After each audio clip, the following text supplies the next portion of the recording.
প্ৰধানমন্ত্ৰী আৱাস যোজনা চৰকাৰে বিপিএল কৰা আৰু এটা নিউ আপডেট লৈ আহিছোঁ। সেইটো আপডেট হ'ল যদি আপোনালোকৰ ঘৰ লিষ্টত নাম আহিছে তেনেহ'লে কিন্তু আপোনাৰ একাউণ্টত ঘৰৰ পইচা সোমাই গৈছে। যিসকলে কিন্তু লিষ্টত নাম আহিছে সকলোৰে একাউণ্টত ঘৰৰ পইচা সোমাই গ'ল। এতিয়া মই আগত এটা ভিডিঅ' বনাইছিলোঁ যে কেনেকৈ আপোনালোকে চাব যে আপোনাৰ একাউণ্টত পইচা সোমাইছে নে সোমোৱা নাই। বহুতে কিন্তু নিজৰ ঘৰৰ ৰেজিষ্ট্ৰেশ্যন নম্বৰটো নাজানে।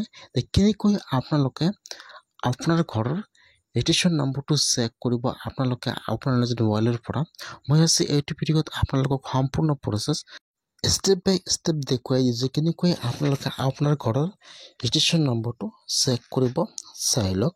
আৰু যদি আপোনালোকে মোৰ চেনেলত নিউ হয় মোৰ চেনেলটো ছাবস্ক্ৰাইব কৰি ৰাখি দিব। এতিয়া আপোনালোকে ফাৰ্ষ্ট এইটো অপশ্যনত আহি যাব pmayg.nic.in। মই কিন্তু আপোনাৰ সুবিধাৰ কাৰণে অপশ্যনৰ লিংকটো মোৰ ডিছক্ৰিপশ্যনত দি দিছোঁ।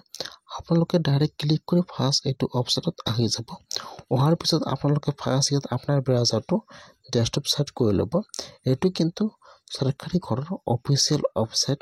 এতিয়া আপোনালোকে ইয়াত চাব 1 নম্বৰত দিয়া আছে এবাউট, 2 নম্বৰত চাব দিয়া আছে আৱাসক। এতিয়া আপোনালোকে আৱাসৰ ওপৰত ক্লিক কৰিব। তাৰপিছত ইয়াত এটা অপশ্যন অন হৈ যাব। তাৰপিছত আপোনালোকে এতিয়া ৰিপৰ্টৰ ওপৰত ক্লিক কৰিব। ফাৰ্ষ্ট আৱাসক, তাৰপিছত আপোনালোকে ৰিপৰ্টত ক্লিক কৰিব। এতিয়া ইয়াত আৰু এটা পেজ অপেন হৈ যাব এনেকুৱাকৈ। এতিয়া ইয়াত ফাৰ্ষ্ট চাব দিয়া আছে, ইয়াত যিহেতু বহুতো অপশ্যন দিয়া আছে। ইয়াত আপোনালোকে একেবাৰে তলত আহি যাব। ইয়াত চাব, ইয়াত যিটো H নম্বৰ অপশ্যন দিয়া আছে বেনিফিচিয়াৰী ডিটেইলছ ফৰ ভেৰিফিকেশ্যন। এতিয়া আপোনালোকে এইচৰ 1 নম্বৰ অপশ্যনৰ ওপৰত ক্লিক কৰিব। একেবাৰে তলত আহি যাব। ইয়াত চাব H নম্বৰত দিয়া আছে, এচৰ এটা অপশ্যন দিয়া আছে, এচৰ অপশ্যনৰ ওপৰত ক্লিক কৰিব। এতিয়া ইয়াত এইটো অপশ্যন অপেন হৈ যাব। ইয়াত আহি যাব ফাৰ্ষ্ট অল ষ্টেট। এতিয়া আপোনালোকে সেইটো অপশ্যনৰ ওপৰত ক্লিক কৰিব। ইয়াত আহি যাব ষ্টেট নাম। এতিয়া আপোনালোকে ইয়াত চাই ল'ব যে ইয়াত আপোনাৰ ষ্টেট নাম কোনটো হয়। ইয়াত যিটো আপোনাৰ ষ্টেট নাম হয়, এতিয়া আপোনালোকে ইয়াৰ পৰা আপোনাৰ যিটো ষ্টেট নাম হয় সেইটো নামৰ ওপৰত ক্লিক কৰিব। ইয়াত চাব আপোনালোকে ফাৰ্ষ্ট আপোনাৰ ষ্টেট নাম ছিলেক্ট কৰিব। তাৰপিছত আৰু বা ষ্টেটৰ ওপৰত ক্লিক কৰিব। ইয়াত আহি যাব আপোনাৰ ডিষ্ট্ৰিক্টৰ নাম। এতিয়া আপোনালোকে আপোনাৰ ডিষ্ট্ৰিক্টৰ নামটো ছিলেক্ট কৰি লৈ ল'ব। তাৰপিছত ইয়াত আহি যাব ব্লকৰ নাম। তাৰপিছত আপোনালোকে ইয়াত আপোনাৰ ব্লকৰ নামটো ছিলেক্ট কৰি লৈ ল'ব। তাৰপিছত ইয়াত আহি যাব আপোনাৰ পঞ্চায়ত নাম। তাৰপিছত আপোনালোকে ইয়াত আপোনাৰ পঞ্চায়ত নামটো ছিলেক্ট কৰি লৈ ল'ব। তাৰপিছত ইয়াত আহি যাব এতিয়া চন। এতিয়া কিন্তু এইটো হৈছে আপোনাৰ মেইন কাম। এতিয়া আপোনাৰ ঘৰটো কিমান চনত জিঅ'টেক হৈছিল ইয়াত চনবিলাক আহি যাব এনেকুৱাকৈ। এতিয়া আপোনালোকে ইয়াৰ পৰা সেইটো চন ছিলেক্ট কৰি লৈ ল'ব। যদি আপোনালোকৰ আগৰ লিষ্টত নাম অহা নাই তেনেহ'লে আপোনালোকে ইয়াৰ পৰা নিউটো ছিলেক্ট কৰি লৈ ল'ব 24 আৰু 25। ইয়াত চাব একেবাৰে তলত দিয়া আছে 24, 25। এতিয়া আপোনালোকে ইয়াৰ পৰা ফাৰ্ষ্ট চনটো ছিলেক্ট কৰি লৈ ল'ব। যেতিয়া আপোনালোকে ইয়াত চনটো ছিলেক্ট কৰি লৈ ল'ব, তাৰপিছত আৰু এটা ইয়াত চিলেক্টৰ অপশ্যন দিয়া আছে। তাৰপিছত আপোনালোকে চিলেক্টৰ ওপৰত ক্লিক কৰিব। ইয়াত 1 নম্বৰত অপশ্যন আহি যাব প্ৰধানমন্ত্ৰী আৱাস যোজনা গ্ৰামীণ।